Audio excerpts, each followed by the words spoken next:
হোজাই জিলা ট্ৰাইবেল সংঘাৰ সন্থাৰ উদ্যোগত দেওবাৰে হোজাই জিলা বৰবুহা বজাৰত প্ৰয়াত সুমিলা ৰংহাংপিৰ প্ৰতিচ্ছবিত বন্তি প্ৰজ্বলন কৰি তেখেতৰ আত্মাৰ চিৰশান্তি কামনা কৰে।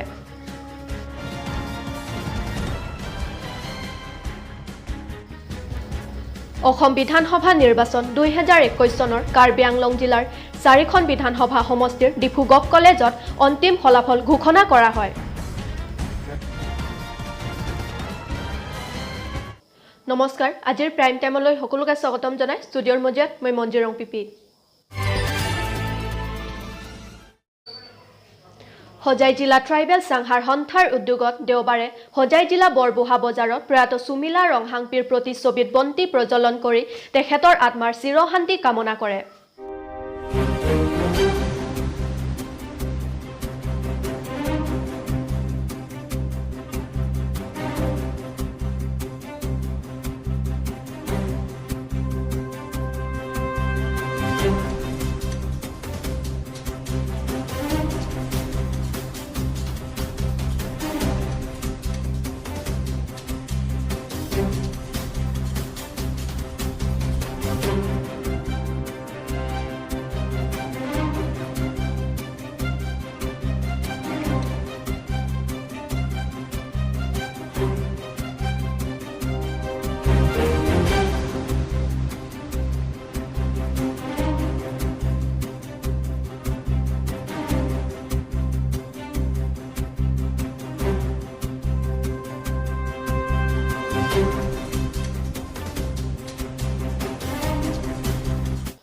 অসম বিধানসভা নিৰ্বাচন 2021 চনৰ কাৰ্বি আংলং জিলাৰ 4খন বিধানসভা সমষ্টিৰ ডিফুগক কলেজত অন্তিম ফলাফল ঘোষণা কৰা হয়।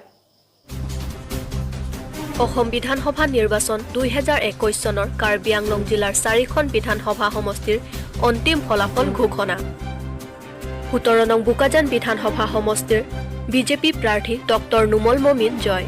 60,404 ভোটত জয়লাভ কৰে ডক্টৰ নুমল মমিনে। ডিফু বিধানসভা সমষ্টিৰ বিজেপি প্ৰাৰ্থী বিদ্যা সিং ইংলেং জয়লাভ কৰে। হাওৰাঘাট বিধানসভা সমষ্টিৰ দৰসিং ৰংহাং জয়লাভ কৰে। বৈঠালংছ বিধানসভা সমষ্টিৰ বিজেপি প্ৰাৰ্থী ৰূপসিং তেৰণ 88,727 ভোটত জয়লাভ কৰে।